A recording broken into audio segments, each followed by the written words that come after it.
한국경제TV가 신입 기자와 PD, 경력 기자 등을 공개 채용한다고 밝혔습니다. STX그룹이 2011년 상반기 공개 채용을 실시합니다. 일동제약이 오는 28일까지 2011년 상반기 정기 공채를 실시한다고 밝혔습니다. 현대자동차가 향후 10년간 매년 100명씩 마이스터고 학생을 채용하기로 했습니다.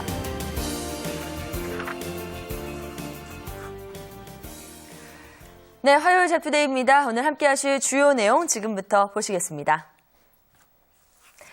네, 우선 잡캘린더를 통해서 이번 주 채용 정보와 캠퍼스 리크루팅 소식 정리해 보겠습니다. 이어서 진에어와 제주항공의 채용 소식과 함께 관련 정보, 전문가의 의견 통해서 자세하게 살펴보겠습니다. 취업 경쟁률이 높아지면서 일단 문턱이 낮은 곳에서 경력을 쌓고 그 이후에는 경력 있는 신입으로 지원하는 경우가 점차 많아지고 있는 추세인데요. 이를 기업에서는 어떻게 보고 있을까요? 인사 담당자의 설문조사 결과를 살펴보겠습니다. 이웃나라 일본에서 일어난 대지진, 그리고 이어진 원전 사고. 오늘 시사콕콕의 주제는 일본 대지진으로 인한 다양한 내용들을 두루 살펴보는 시간 가져보도록 하겠습니다. 네, 여러분 안녕하세요. 잡투데이의 송상은입니다. 신입사원의 의무는 하루라도 이 회사를 빨리 미련 없이 그만두는 것이며 이 사장인 나의 의무는 바로 이런 인재들을 어떻게 하면 회사에 남아있도록 만드는 것인가이다라고 했습니다. 이 말은 보스턴 컨설팅의 신입 환영사 중에 하나인데요. 두고두고 많은 사람들 입에 회자됐다고 하죠. 한 회사가 기업과 사원 간에 어떻게 윈윈할 수 있는지 그거를 여실히 나타낸 대목이라고 할 수 있을 텐데요. 자, 여러분들께서 이와 관련된 큰 포부 가지시고 오늘도 힘차게 정진하시기 바랍니다. 자, 잡투데이 화요일 순서 지금부터 함께 하실 텐데요. 첫 순서부터 힘차게 출발합니다.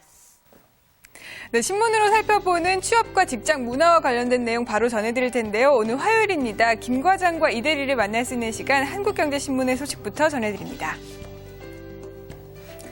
네, 오늘은 컨설턴트와 관련된 이야기 담고 있는데요. 자세한 내용은 대형 식품회사 마케팅팀에 다니는 박모 과장은 올해 초 쭉 떨어지는 감색 슈트에 명품 넥타이를 맨 훈남들이 출연하면서 모처럼 가슴이 설렜다고 합니다.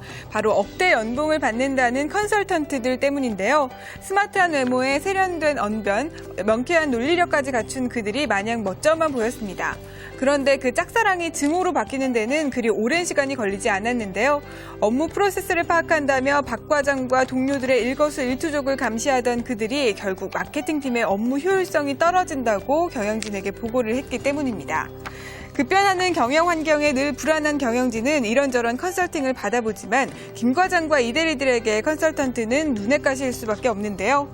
실제로 자동차 업체 이모 과장은 외부 컨설턴트와 함께 중동과 아프리카 시장 진출 프로젝트를 진행하기 위해서 매일 야근을 한다고 합니다.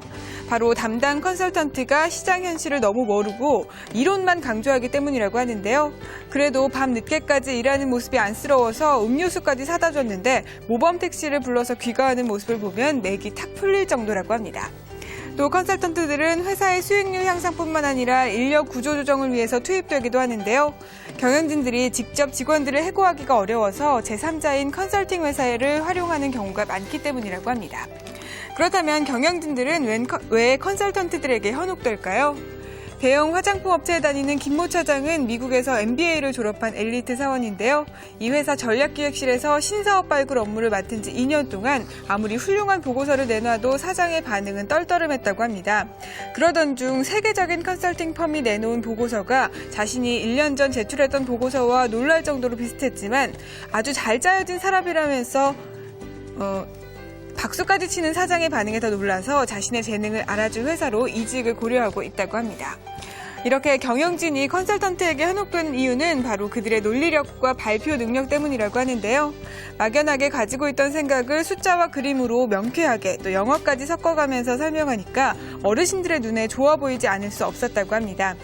하지만 이렇게 김 과장과 이 대리의 원성을 사는 컨설턴트들도 어려운 점은 많다고 하는데요. 바로 고객사 직원들의 비협조적인 태도 때문이라고 합니다. 컨설팅 프로젝트는 대개 문제를 발견하고 해결해 나가는 과정인데 고객사 직원들은 문제를 드러내는 것에 거부감을 보인다면서